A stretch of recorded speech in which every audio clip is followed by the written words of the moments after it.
दोस्तों आज की इस वीडियो में हम लोग देखिए बहुत ही महत्वपूर्ण प्रश्न को हल करेंगे। ठीक है ना। बोर्ड एग्जाम क्लास 10th गणित के लिए ये प्रश्न बहुत इंपॉर्टेंट है। ये प्रश्न 4 नंबर में पूछा जाता है। ऐसा ही प्रश्न पूछा जा सकता है, केवल यहाँ पे संख्याएं अलग अलग हो सकती हैं। ठीक है। और देखिए हमारे चैनल पर एक बोर्ड एग्जाम 2025 के नाम से एक प्लेलिस्ट है।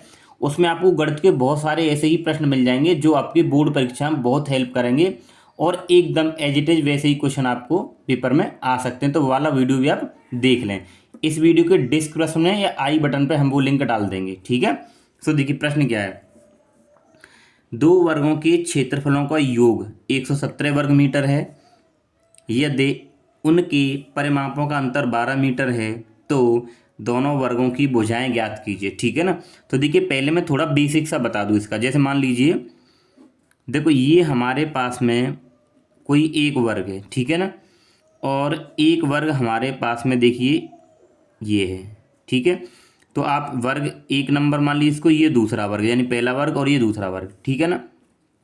तो दो वर्ग हैं तो इनकी भुजा होंगी। तो मान लीजिए कि जो पहला वर्ग है उसकी आपके पास में भुजा है वो एक्स है और दूसरे वर्ग की भुजा क्या आपके पास में वाई है। ठीक है ना। ये हमने मान लिया। ठीक है ना।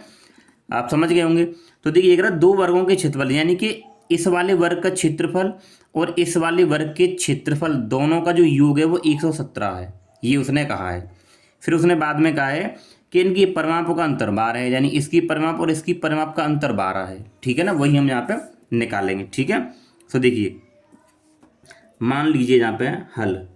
देखिए क्वेश्चन बड़ा हो सकता है, वीडियो बड़ी जरूर हो सकती है, लेकिन अगर आप पूरा अच्छे से देखेंगे तो एक बार में समझ जाएंगे। ठीक है।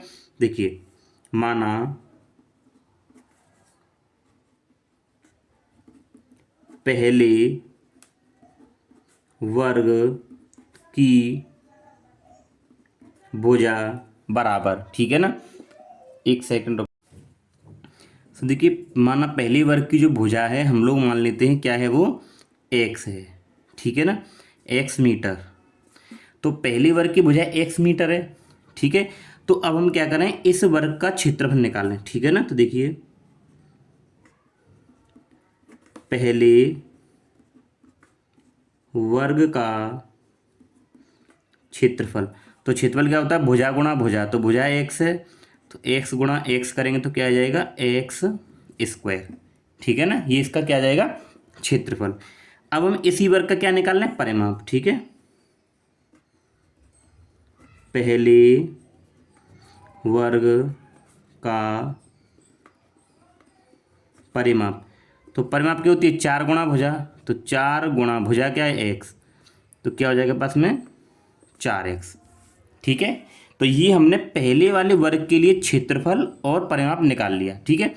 अब हम दूसरे वर्ग में करेंगे। ठीक है ना। तो देखिए माना दूसरे वर्ग की भुजा बराबर वाई मीटर मान लीजिए। देखिए ऐसे करेंगे बिल्कुल पूरे नंबर मिलेंगे, एक नंबर भी आपका कटेगा नहीं। ठीक है। तो दूसरे वर्ग की भुजा वाई मीटर हो गई तो इसका क्षेत्रफल निकाल लीजिए। तो इसका भी क्षेत्रफल निकालेंगे तो भुजा गुणा भुजा होता है, यानी कि वाई गुणा वाई, तो क्या हो जाएगा आपके पास में वाई स्क्वायर। ठीक है। इसका क्षेत्रफल हो गया। अब इसी का परिमाप निकाल लीजिए। परिमाप यानी आप यहाँ पे लिख सकते हो दूसरे वर्ग का परिमाप। ठीक है। दूसरे वर्ग का परिमाप तो क्या होता है 4 गुणा भुजा, तो 4 गुणा भुजा आपके पास वाई है तो क्या हो जाएगा 4y। ठीक है ना। और ऐसे आप यहाँ पे लिख सकते हो दूसरे वर्ग का क्षेत्रफल। ठीक है। दूसरे वर्ग का क्षेत्रफल। ठीक, ये सब लिख लिया। अब देखिए अब कंडीशन के अनुसार, तो पहली शर्त क्या है कि दोनों वर्गों के क्षेत्रफलों का योग, तो आप लिखिए यहाँ पे पहली शर्त। पहली शर्त, तो पहली शर्त क्या है कि दोनों वर्गों के क्षेत्रफल, यानी कि देखिए पहले वर्ग का क्षेत्रफल ये है और दूसरे वर्ग का क्षेत्रफल आपके पास में क्या है ये, तो दोनों का योग 117 है।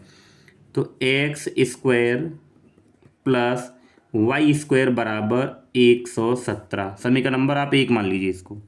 ठीक है।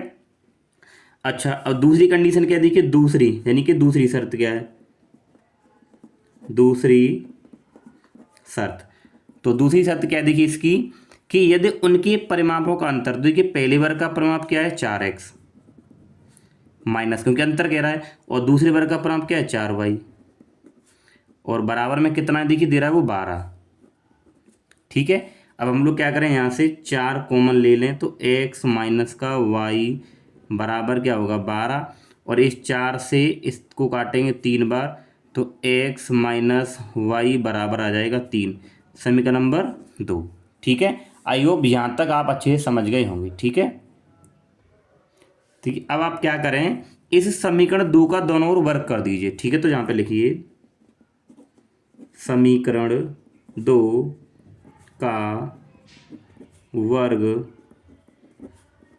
करने पर। ठीक है, तो समीकरण 2 को लिखिए पहले कि x माइनस वाई का होल स्क्वायर बराबर 3 का वर्ग। ठीक है, तो देखिए a माइनस बी का होल स्क्वायर क्या होता है कि a square plus b square minus 2ab मतलब a का मान x और v का मान आपके पास y, तो a square plus b square minus 2ab बराबर 3 तिया 9 हो जाएगा ये।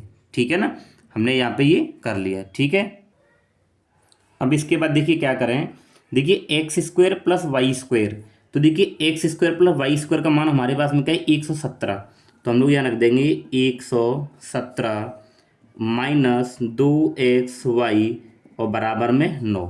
ठीक है, फिर हम लोग क्या करें, देखिए इसको उधर ले जाएं तो माइनस का 2xy बराबर, ये तो 9 है तो ये इधर जाएगा तो ये माइनस का 117 हो जाएगा।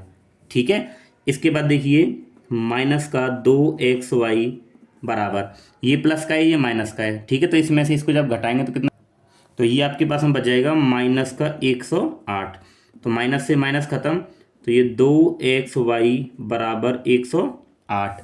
हम लोग अगर यहाँ से xy का मान निकालें तो 108 और ये बट्टे में 2 हो जाएगा, तो xy बराबर 2 से काटेंगे 2 पंजे 10 और 2 चौके 8, यानी xy का मान हमारे पास में कितना आ गया, इसको समीकरण नंबर 3, xy का मान आ गया आपके पास में 54। ठीक है, अब क्या करना है आपको, अब इसके बाद आपको क्या करना है, देखिए आप लोग अब यहाँ पे देखिए एक सूत्र लगा दें क्या, कि a प्लस बी का होल स्क्वायर। ठीक है, तो a प्लस बी का होल स्क्वायर मतलब क्या होता है, देखिए कि a square plus b square और प्लस का 2ab। अब आपको ये सूत्र यहाँ पे लगाना है। ठीक है ना, अब ये सूत्र लगाना है, लेकिन आपने ए और बी किसको माना है, एक्स को, तो हम लोग क्या कर लेंगे यहाँ पे एक्स प्लस वाई का होल स्क्वायर लगाएंगे। वैसे तो सूत्र तो ये होता है, लेकिन हमने तो एक्स और वाई मानी है भुजा, तो एक्स प्लस वाई का होल स्क्वायर, तो x square plus y square और प्लस का 2xy। ठीक, इसके बाद में आप क्या करेंगे, देखिए एक्स प्लस वाई का होल स्क्वायर बराबर, देखिए इतने का मान तो आप लोग पहले ही निकाल चुके हैं, कितना आया देखिए 117। ठीक है ना, तो इसकी जगह पे आप लोग लगा देंगे 117 प्लस 2 गुणा एक्स वाई का मान क्या है 54। ठीक है, तो x प्लस वाई का होल स्क्वायर बराबर 117 और प्लस 108 हो जाएंगे, गुणा करेंगे तो देखिए x प्लस वाई का होल स्क्वायर बराबर ही हो जाएगा 225, इन दोनों को जोड़ेंगे तो। ठीक है ना, जब हम लोग यहाँ से, ठीक है, अब देखिए हम इसको कहाँ करेंगे, यहाँ कर लेते हैं। ठीक है, अब हम यहाँ पे एक लाइन करेंगे इधर। ठीक है, अब देखिए हमारे पास में क्या आया है, इसको देखते हैं। तो देखिए अगर मैं यहाँ से x प्लस वाई बराबर निकालूं तो ये हो जाएगा आपके पास में अंडर रूट 225, क्योंकि ये इधर चला जाएगा। ठीक है ना, तो ये कितने का होता है 15 का, तो x प्लस वाई बराबर क्या आएगा 15। ठीक है, यहाँ लिखते हैं, तो आपके पास ये आ जाएगा x प्लस वाई बराबर कितना 15। आप इसको समीकरण नंबर 4 मान लीजिए। ठीक है, अब आपको क्या करना है, देखिए समीकरण 3 और 4 को हल करना है। ठीक है ना, तो लिखिए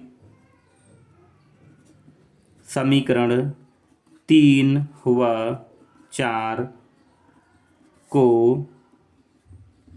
हल करने पर, तो देखिए समीकरण 3 आपके पास में क्या है, ये रहा कि x माइनस वाई बराबर 3 और 4 के आपके पास में x प्लस वाई बराबर का 15।